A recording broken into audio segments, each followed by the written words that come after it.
Dracula by Bram Stoker. Chapter 7. Cutting from The Daily Graph, 8th of August. Pasted in Mina Murray's journal. From a correspondent. Whitby.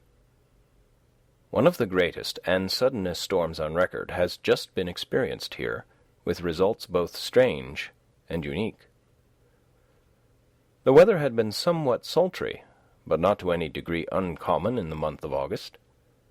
Saturday evening was as fine as was ever known, and the great body of holiday-makers laid out yesterday for visits to Mulgrave Woods, Robin Hood's Bay, Rig Mill, Runswick, Staithes, and the various trips in the neighbourhood of Whitby.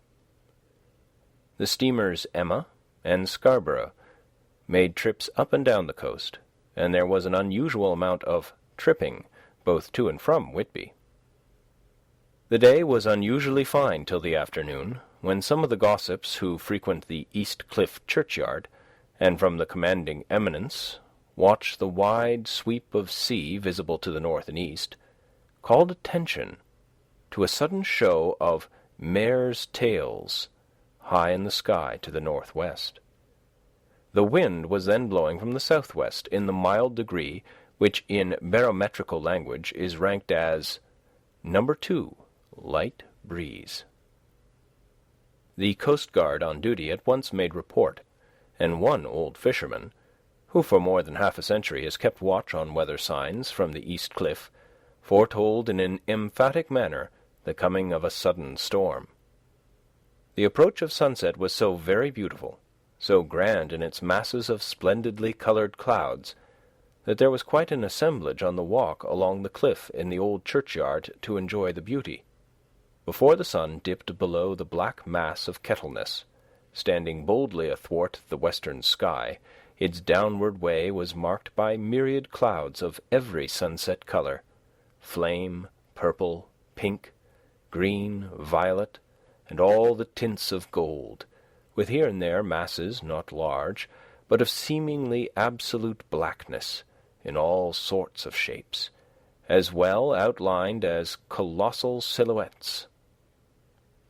The experience was not lost on the painters, and doubtless some of the sketches of the Prelude to the Great Storm will grace the R.A. and R.I. walls in May next. More than one captain made up his mind then and there that his cobble, or his mule, as they term the different classes of boats, would remain in the harbour till the storm had passed. The wind fell away entirely during the evening, and at midnight there was a dead calm, a sultry heat, and that prevailing intensity which, on the approach of thunder, affects persons of a sensitive nature. There were but few lights in sight at sea, for even the coasting steamers, which usually hug the shore so closely, kept well to seaward, and but a few fishing boats were in sight. The only sail noticeable was a foreign schooner with all sails set, which was seemingly going westwards.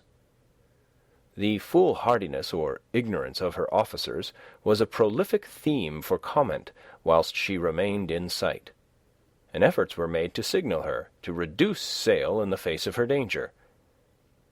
Before the night shut down, she was seen with sails idly flapping as she gently rolled on the undulating swell of the sea, as idle as a painted ship upon a painted ocean.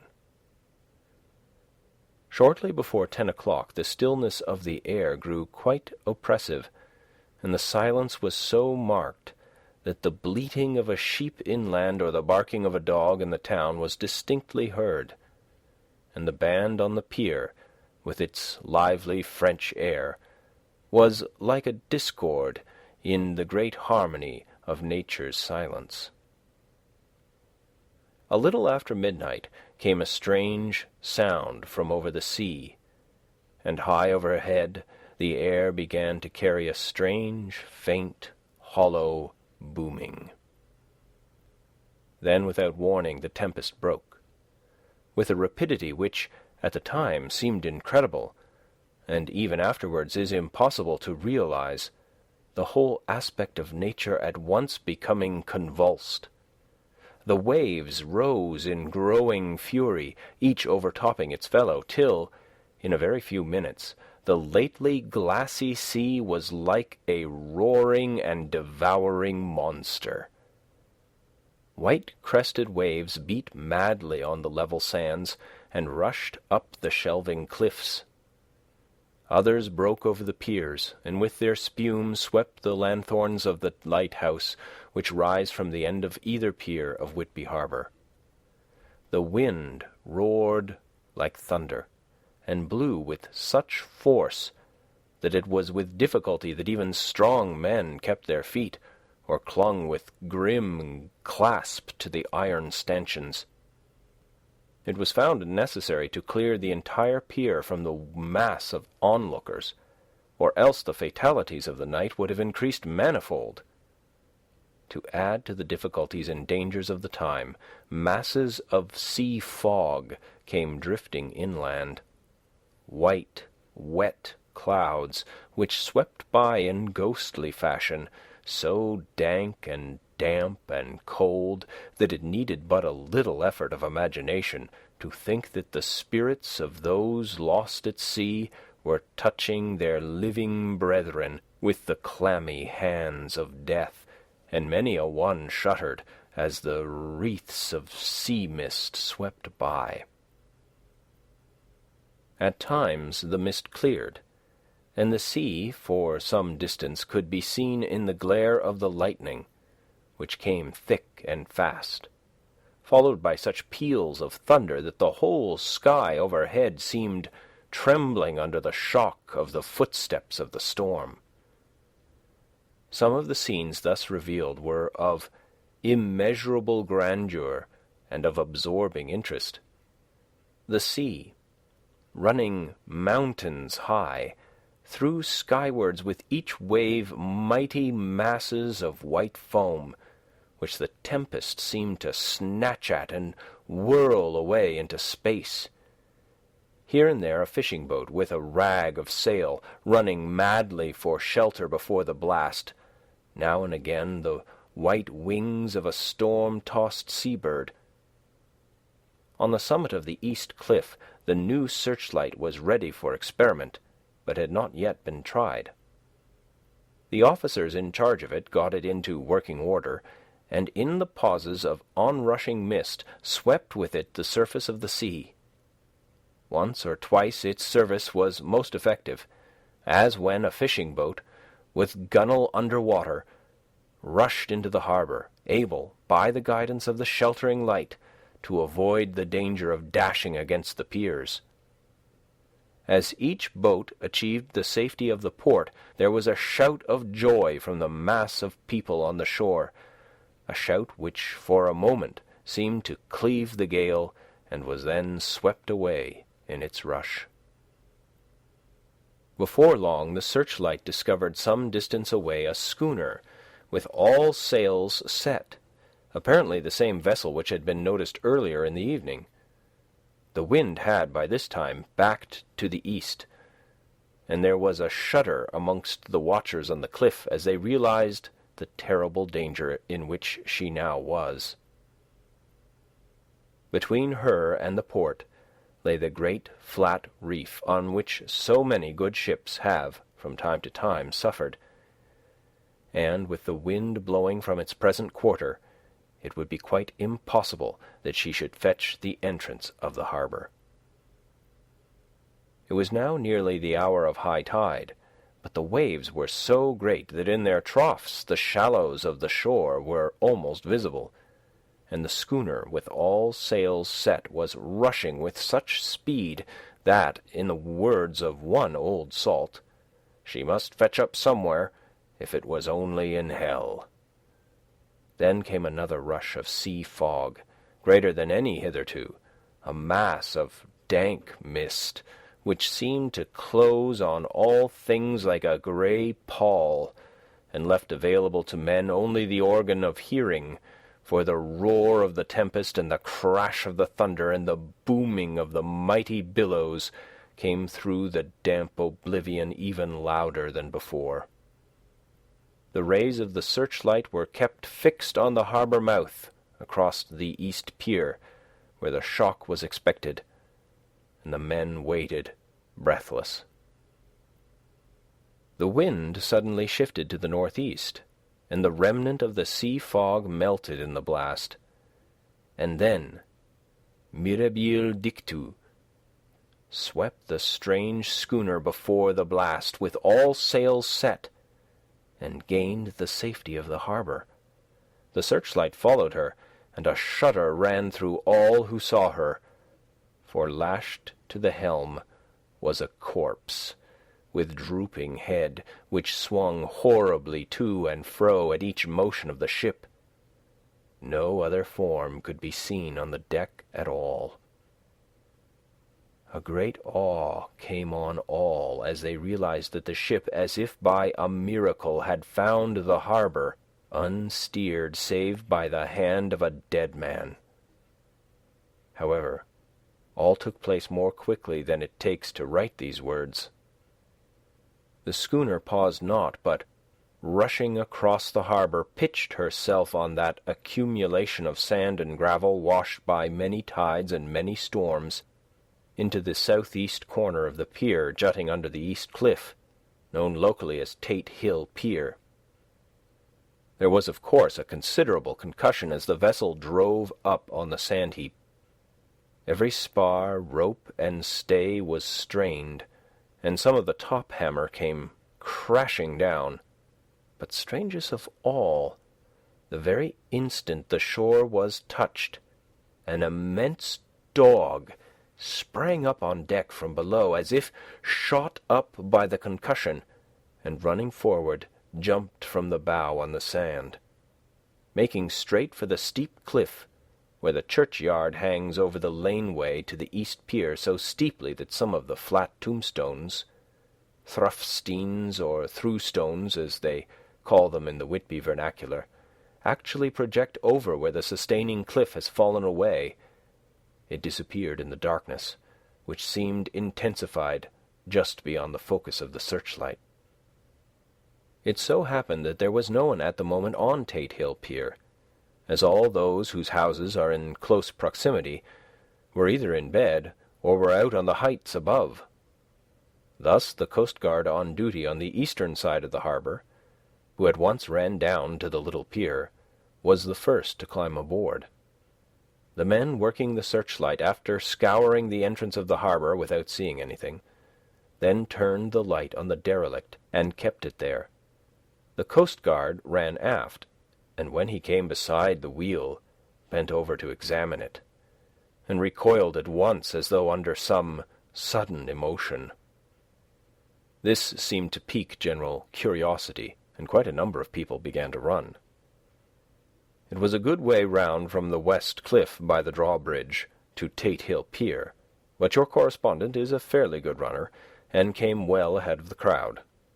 When I arrived, however, I found already assembled on the pier a crowd, whom the coast guard and police refused to allow to come on board.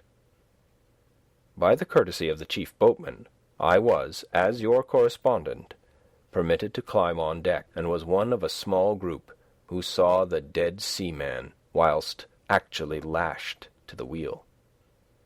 It was no wonder that the coast guard was surprised, or even awed, for not often can such a sight have been seen. The man was simply fastened by his hands, tied one over the other, to a spoke of the wheel. Between the inner hand and the wood was a crucifix, the set of beads on which it was fastened being around both wrists and wheel, and all kept fast by the binding cords. The poor fellow may have been seated at one time, but the flapping and buffeting of the sails had worked through the rudder of the wheel, and had dragged him to and fro, so that the cords with which he was tied had cut the flesh to the bone. Accurate note was made of the state of things, and a doctor, Surgeon J. M. Caffin of 33 East Eliot Place, who came immediately after me, declared after making examination that the man must have been dead for quite 2 days. In his pocket was a bottle, carefully corked, empty save for a little roll of paper, which proved to be the addendum to the log. The Coast Guard said the man must have tied up his own hands, fastening the knots with his teeth. The fact that a Coast Guard was the first on board may save some complications later on, in the Admiralty Court, for Coast Guards cannot claim the salvage, which is the right of the first civilian entering on a derelict.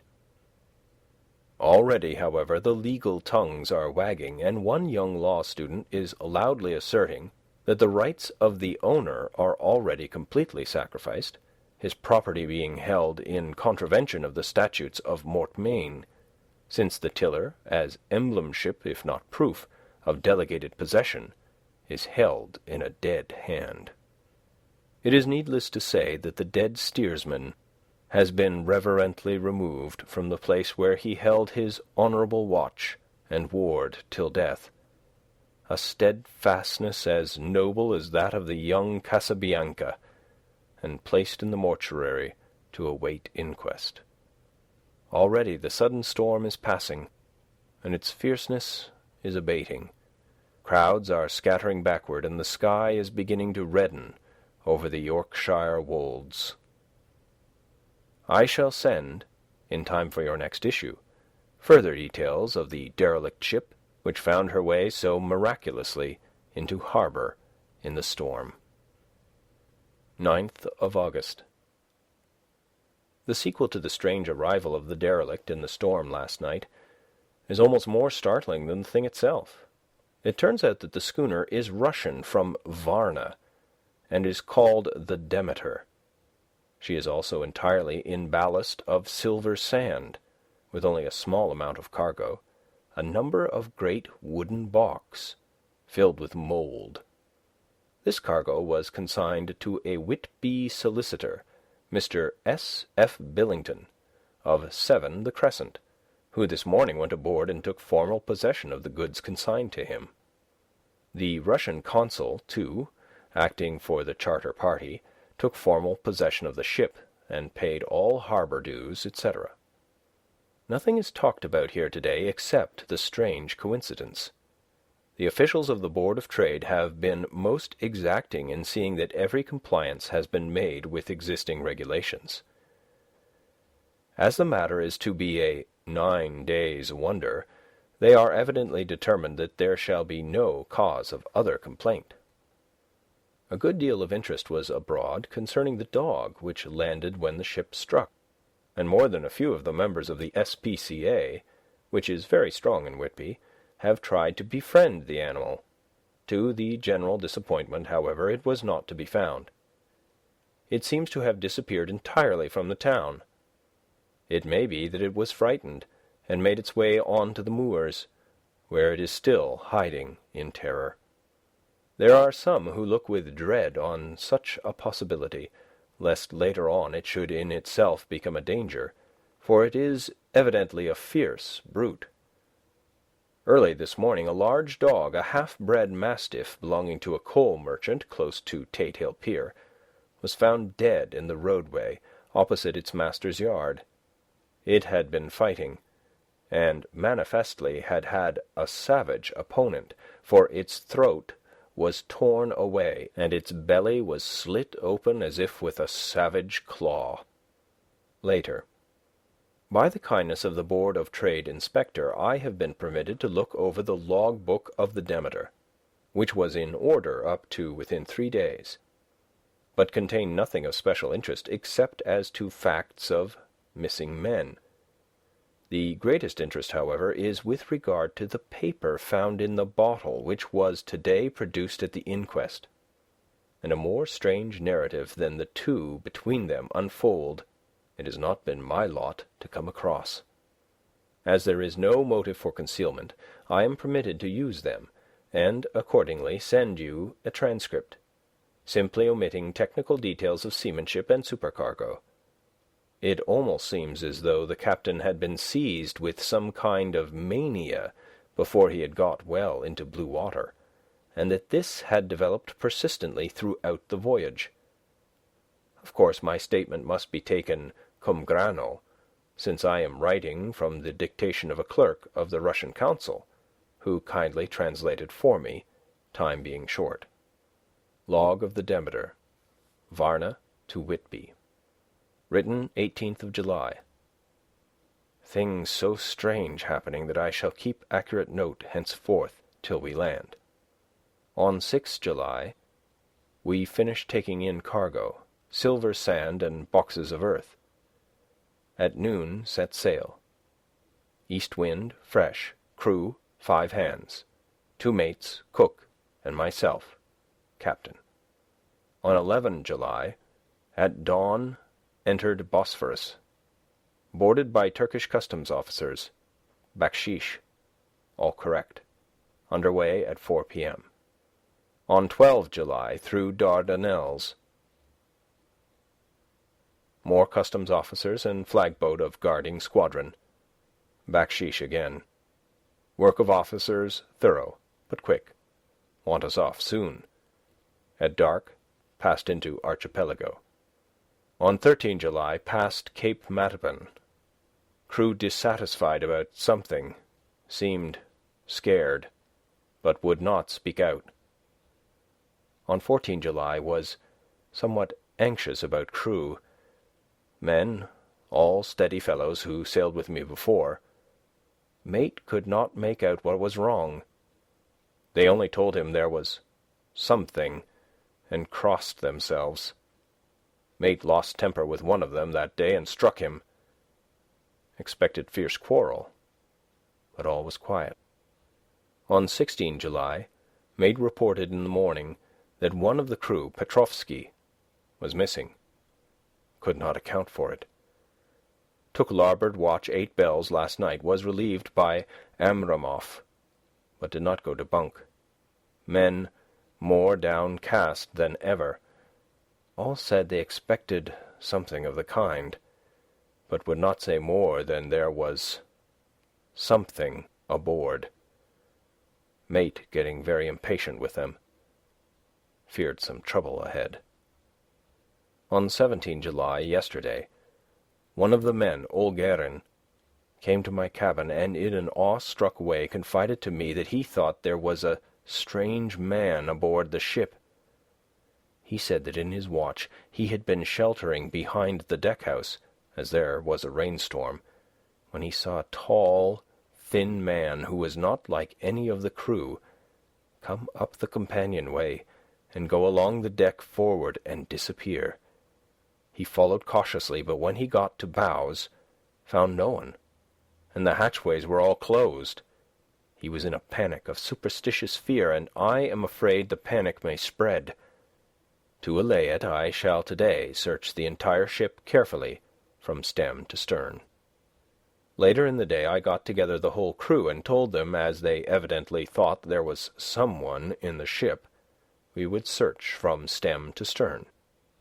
First mate, angry, said it was folly, and to yield to such foolish ideas would demoralize the men. Said he would engage to keep them out of trouble with the handspike. I let him take the helm, while the rest began a thorough search, all keeping abreast with lanterns. We left no corner unsearched. As there were only the big wooden boxes, there were no odd corners where a man could hide. Men much relieved when search over, and went back to work cheerfully. First mate scowled, but said nothing. 22nd July. Rough weather last 3 days, and all hands busy with sails. No time to be frightened. Men seem to have forgotten their dread. Mate cheerful again, and all on good terms. Praised men for work and bad weather. Past Gibraltar and out through straits. All well. 24th July. There seems some doom over this ship. Already a hand short and entering the Bay of Biscay with wild weather ahead. And yet last night Another man lost, disappeared, like the first. He came off his watch and was not seen again. Men, all in a panic of fear, sent a round robin asking to have double watch, as they fear to be alone. Mate angry. Fear there will be some trouble, as either he or the men will do some violence. 28 July. 4 days in hell. Knocking about in a sort of maelstrom, and the wind a tempest. No sleep for anyone. Men all worn out. Hardly know how to set a watch, since no one fit to go on. Second mate volunteered to steer and watch, and let men snatch a few hours' sleep. Wind abating, seas still terrific, but feel them less, as ship is steadier. 29 July. Another tragedy. Had single watch tonight, as crew too tired to double.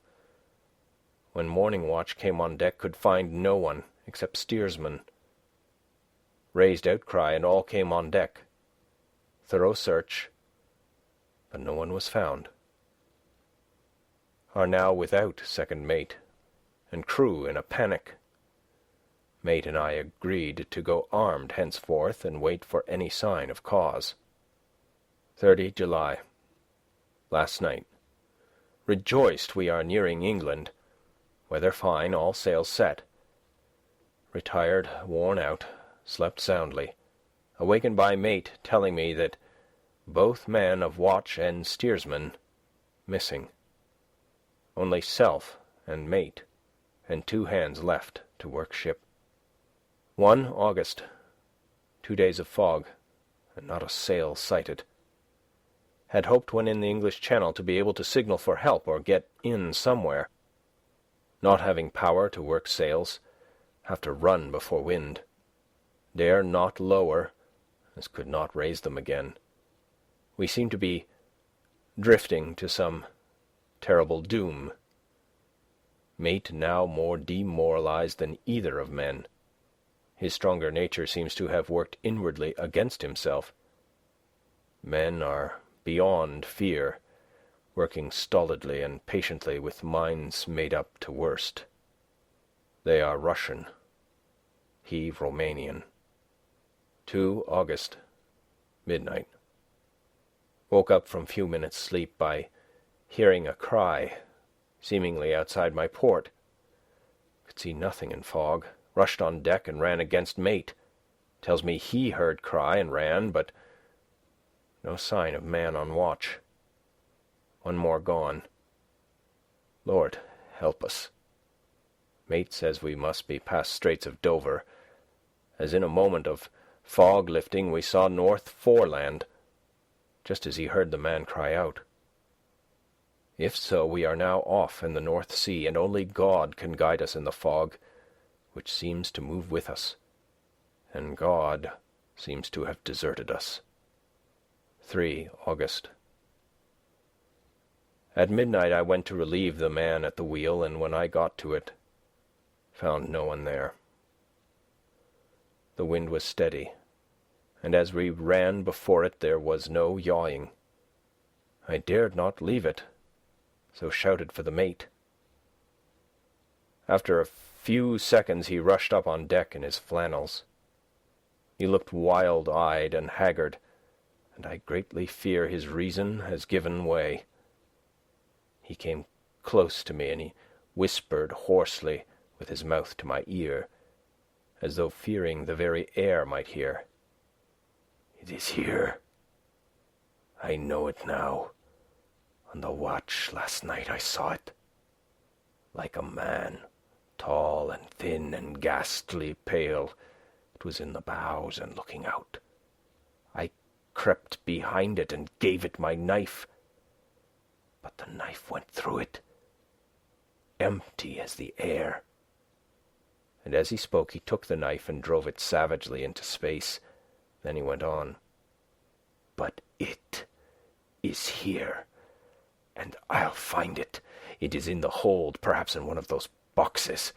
I'll unscrew them one by one and see. You work the helm." And with a warning look and his finger on his lip, he went below. There was springing up a choppy wind, and I could not leave the helm. I saw him come out on deck again with a tool-chest and lantern, and go down the forward hatchway. He's mad, stark, raving mad, and it's no use my trying to stop him. He can't hurt those big boxes. They are invoiced as clay, and to pull them about is as harmless a thing as he can do. So here I stay, and mind the helm and write these notes.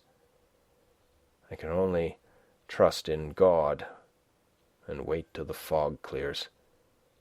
Then, if I can't steer to any harbour with the wind that is, I shall cut down sails and lie by and signal for help. It is nearly all over now. Just as I was beginning to hope that the mate would come out calmer, for I heard him knocking away at something in the hold, and work is good for him, there came up the hatchway a sudden, startled scream, which made my blood run cold, and up on the deck he came as if shot from a gun, a raging madman with his eyes rolling and his face convulsed with fear. "Save me! Save me!" he cried, and then looked round on the blanket of fog. His horror turned to despair, and in a steady voice he said, "You had better come too, Captain, before it is too late. He is there. I know the secret now. The sea will save me from him, and it is all that is left." Before I could say a word or move forward to seize him, he sprang on the bulwark and deliberately threw himself into the sea. I suppose I know the secret too now. It was this madman who had got rid of the men one by one, and now he has followed them himself. God help me! How am I to account for all these horrors when I get to port? When I get to port, will that ever be? 4 August. Still fog, which the sunrise cannot pierce. I know there is sunrise because I am a sailor. Why else I know not. I dared not go below. I dared not leave the helm, so here all night I stayed, and in the dimness of night I saw it. Him. God